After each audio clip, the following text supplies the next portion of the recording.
What is up, Los Angeles? Welcome back to the Rams Skinny here on the LAFB network. We are Los Angeles Sports. This is your daily dose of Los Angeles Rams news. Joining me, as always, the man with the most beautiful hair in Los Angeles, Ryan Skinny T Anderson. What's up, man? How we doing? Doing good. We were talking early on our weekly kind of catch up, which we don't really need catching up on, but football training camp right around the corner. Right around the corner. Rams camp is the 24th. That's, Yeah. A couple of weeks away. Chargers camp kicking off a little bit earlier because they got the Hall of Fame game. They're starting on the 17th. This is real football. Real football is happening. Crazy. I know. Chargers camp, then we got Rams camp, like you said. Big Ten media days, if you're a USC or UCLA fan, are in Vegas in July. We'll be at that as well. So yeah, we got real live football to talk about soon. Still not live football yet, and training camp, how live is that? But it'll still be at least like some action and not just speculation and lists to talk about. But until we get to that point, let's talk a little Kyren Williams, shall we, Skinny T? He's been one of the more talked about players for the Rams this offseason, playing currently the last year of his deal. There's been speculation of will an extension get done before the season? Will an extension get done at all? Or will he simply play out his contract and hit free agency as Rams running backs tend to do? Now, we've talked about that a bunch. I think we and you have both been did we both agree that we don't think he gets extended? I know I think that. Did you think that as well? I'm still kind of on the fence, but I'm leaning more and more towards this isn't going to happen. Yeah, I just, we'll talk more about that. I don't think a deal gets done, but Jeremy Fowler just released an article on ESPN of talking to executives around the league. They're ranking essentially every position group. And this is, again, a team exec, so not just media or reporters or anything like that. And started with running backs and Skinny. Kyren Williams not only didn't make the top 10, wasn't even an honorable mention. So before we get into contract dispute and all that, like, is that warranted? Like, do you think essentially based on the top 10 plus honorable mentions, that means he's not a top 15 running back per these executives? Do you agree with that or disagree? I was once called into my boss's office and not in a good way. And he told me perception is reality. Yeah. And if this is the league-wide perception of Kyren Williams, to me, that's the lists or not, or whatever production or anything. If the perception is this is where Kyren Williams is rated, then the whole contract negotiation really changes kind of. Yeah, I'm very shocked that he wasn't just based on his production alone. You think about, this guy's helped out by the scheme. Kyren Williams is definitely helped out by the scheme. But he's a hardworking running back. So really shocked that, nowhere in the top 10 or even in the honorable mentions, given the production alone. So let me, for those listening or watching, I'll quickly rattle off the list. So Saquon Barkley 1, Derrick Henry 2, Jahmyr Gibbs 3. Just interject, Skinny, if you like. Whoa, that guy's way too high. Bijan Robinson 4, Christian McCaffrey 5, Josh Jacobs 6, Jonathan Taylor 7, James Cook 8, Joe Mixon still in the top 10 at 9, Alvin Kamara at 10. And then your 5 honorable mentions are Bucky Irving with the Bucks, Aaron Jones, Devon Achane, Breece Hall, and James Conner. So before I jump in and counter again, like, are you surprised? Are there any guys on those lists where you're like, yeah, Kyren's better than that guy? Well, I'm surprised Jahmyr Gibbs is as high as he is. I mean, he was all the way up at 3. Yeah. Now he's an explosive guy, and obviously that lends a lot to an offense. That's what Kyren is missing. Yeah. if you could boil it down. So to me, that's the only one that's like truly a head scratcher. mean, Joe Mixon, further down on the top 10, I can see that argument. Yeah, he was what, ninth? So, but I wouldn't, when you just look at, not that this is everything obviously in football, but when you just look at yards last season, Kyren finished 7th with 1,299. Joe Mixon finished 15th with just over 1,000. James Cook finished 16th, just over 1,000. And Alvin Kamara finished 19th. So again, pure rushing yards don't tell the entire story. But I think that alone, I would put, you finished 7th, and last year, what did you finish last year? Like 4th? Way up there. Yeah. Let me see before I say he finished 3rd last year. Same yardage, though, only 1,144. It was just kind of a down year for rushing yards among all running backs. When you had Christian McCaffrey in 1st with 1,400. So, and last year, Saquon Barkley crossed the 2,000 mark. So, his production actually stayed the same. It was just 3rd versus 7th. But I would have him at least, when you look at the honorable mentions, Skinny. Okay, let me say this. I'd have him still, I think, top 10.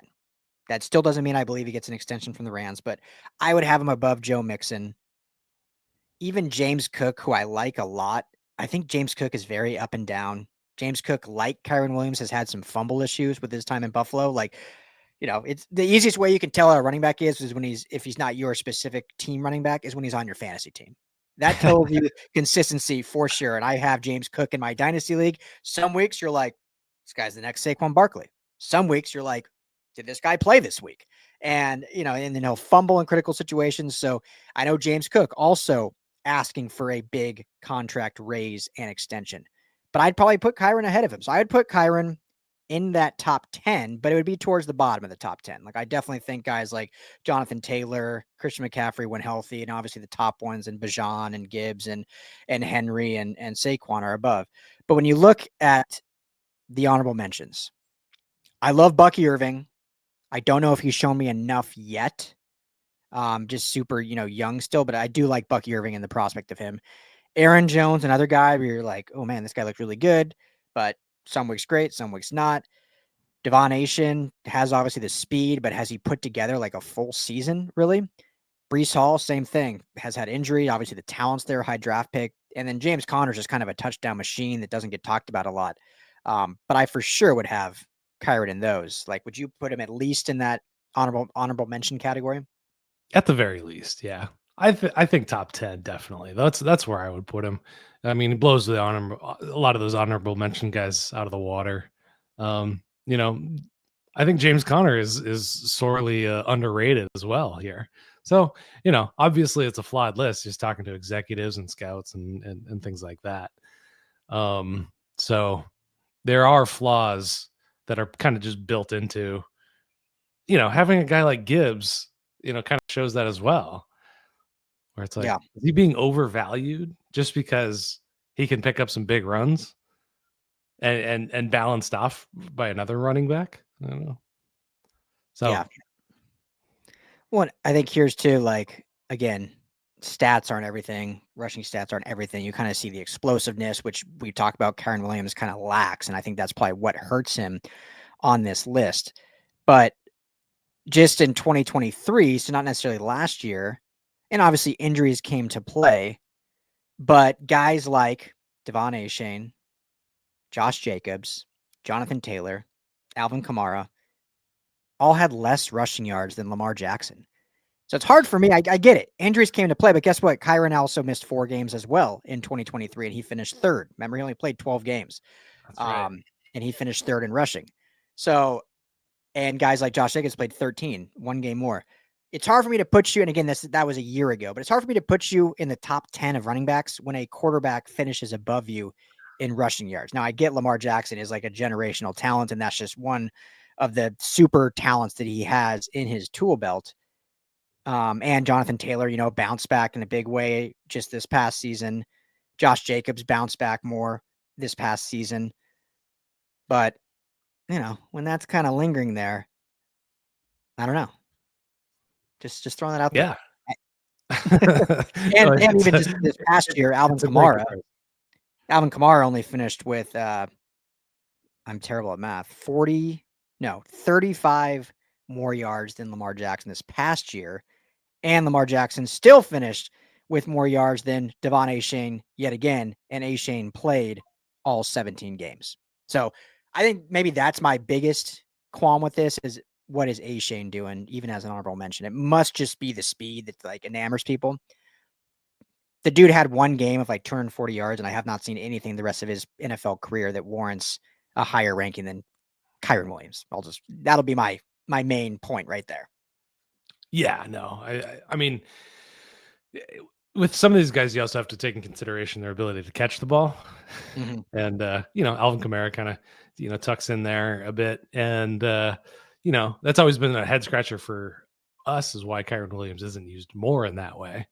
So while he's been great for this gap scheme between the tackles run game, not utilizing him as he was utilized at Notre Dame as a pass catcher, Yeah. that's a ding against him that he has no control over. I was talking to Todd Gurley about it once, and I was asking him, like, what's the difference between a running back that can catch the ball and one that doesn't? He says it's just scheme, it's just play calling. It's according to him anyway. All of these guys have the ability to be utilized in the passing game.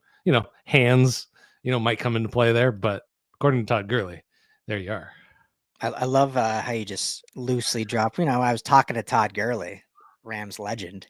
When you work in the circles that we get to, sometimes you brush elbows with people you get to have a conversation with occasionally. Yeah, but that's honestly a really good point. I think you've said it before, but I'm glad you brought it up again because while all of these running backs are not like they don't have the hands of like Jamar Chase or Puka Nacua or these top receivers. That's partially why they're running backs. Also, their size plays in that as well. But almost all of them can catch a wing pass out of the backfield. Like, right, you're not even the guys that are the elite kind of pass catching backs when you talk about Christian McCaffrey and Alvin Kamara. Now, Christian McCaffrey's a little different. Obviously, at Stanford, he was used a ton as a like true receiver in the slot. And even with his time with Carolina and now at San Francisco, they've used him a little bit differently. But Alvin Kamara, like I don't have it in front of me, the splits in front of me, but most of his catching is designed running back catches out of the backfield that are, short little, whether it's a quick little dig route, whether it's, a running to 5 yards where the linebackers are and finding a soft spot in the zone. Like they're not running fly routes and running 9 routes and running deep crosses. And no running back's really doing that. Maybe Christian McCaffrey. So to your point, as long as you have the ability to catch like a 5, 6, 7 yard lob pass out of the backfield, like all these guys can do it. It's up to the scheme and the coach to put them in a position to utilize that skill set. And for whatever reason, with Kyren Williams, we haven't seen it a lot. Now he's had some opportunities squandered. I can think of a couple times where balls hit him in the hands and it turned into an interception because they deflected up. But there's been other times he's turned really nice plays into those short yardage catches. So I don't know if just the trust isn't there, whether it's from Stafford or McVay. So I don't know if that's on him or if it simply is, hey, he could be a lot better. He unfortunately is just not getting plays drawn up for him, which we've talked about even with receivers as well, a la Tutu Atwell, which I'm sure we'll talk about on another show. So I don't know. That's an interesting point. It's a really good point. So Skinny, let me ask you this, and we'll wrap this segment up.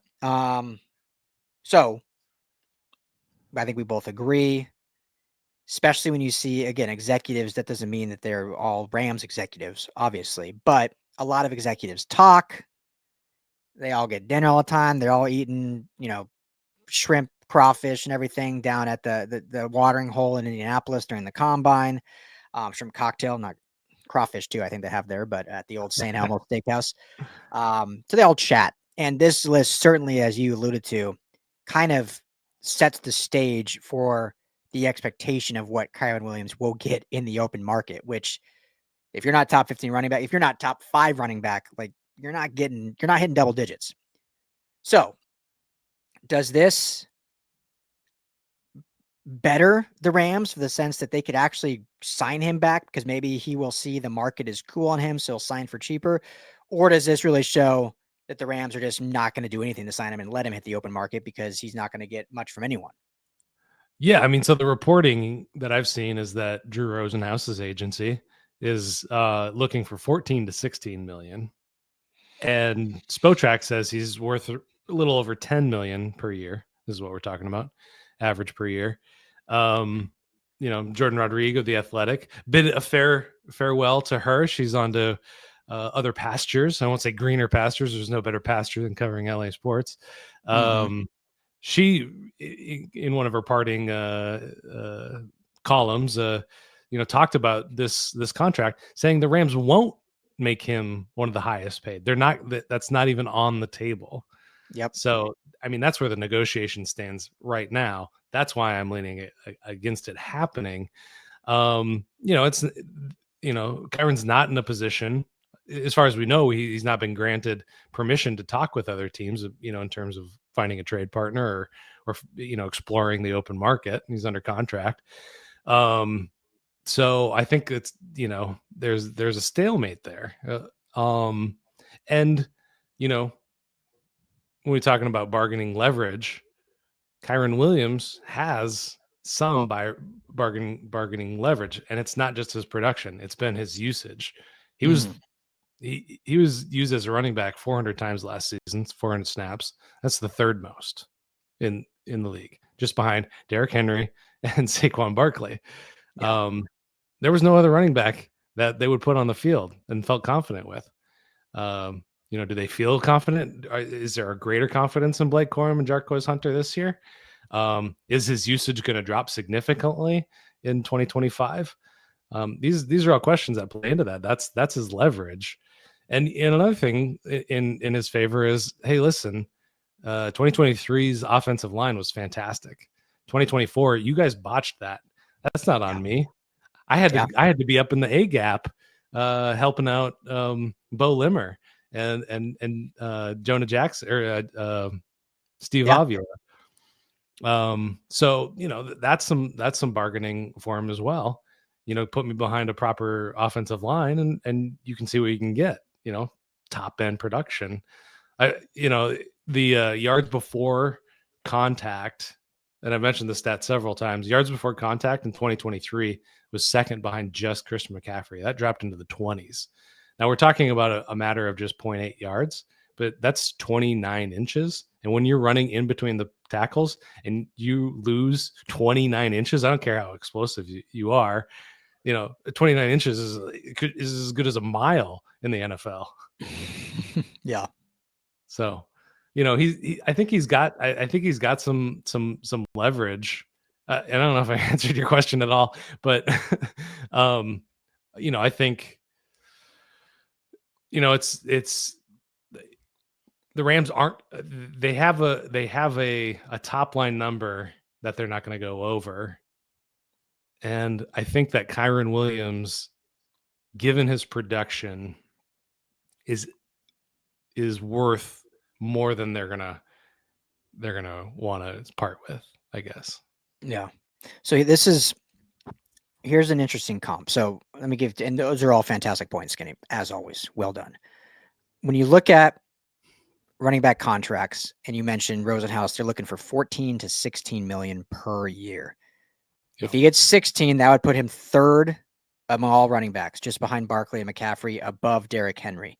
14 would put him tied for fourth with Jonathan Taylor. As much as I love Kyren Williams, he's not worth top 5 running back money. And again, the production is so hard on running backs. I think a lot of things you said, you got to look at some of the other analytical points and some of the other things that you bring to the game. But if we're just looking for the sake of not getting too granular and we're just looking at kind of production, there's a player that just signed in Los Angeles with the Chargers on a 1-year deal, former first-round pick with very similar production, and he signed a 1-year, $9.5 million deal, and that is Najee Harris. I don't even know if it was that much. I think it was like 5.2 million or something, his deal. I think it's 5.2, can earn up to 9.5 in incentives, I think. So base salary, 5 million. Najee Harris, for those that don't know, has never missed a game in his 4 years in the NFL. Like I said, former first-round pick. Has never rushed for under 1,000 yards. His best season was his rookie year at 1,200. Last year was it was on pace 1,034, 1,035, 1,043. So very methodical in that. Averaged over 270 yards or 270 carries, per season. Kyren had 228, so way less than 23, 316 last year, so substantially more. But on average, the 270 mark would fit right in line there. So not saying they're the exact same player, but similar skill sets. They don't have that huge breakaway speed. They're good between the tackles. They're reliable. They can get you those much needed yards. You say it all the time, like, hey, if you want a guy to get you 4 or 5 yards, Kyren's your guy. Just don't expect the 20, 30 breaks. I feel like Najee Harris is very similar. And Najee Harris just got a 1-year, $5.2 million deal. So this season can show a lot for Kyren, but that's kind of where I see him sitting. And so 14 to 16 million to me just is outlandish. And I hope he gets it. Great. I just know it will not absolutely. I will bet everything that would not be with the Rams. If he's willing to come back for 5, 6, 7, then maybe a deal does get done with the Rams. But even that I think is not super likely. I just think the Rams, they draft and replace. That's just their MO. Yeah. And we've seen they've been harsh to multiple players. And I think Cooper Kupp caught a lot of people by surprise that they wanted to trade / release him early after last season. So, there are no sacred cows. There's nobody that's, can't be sacrificed for the greater good of the team. And that includes Kyren Williams.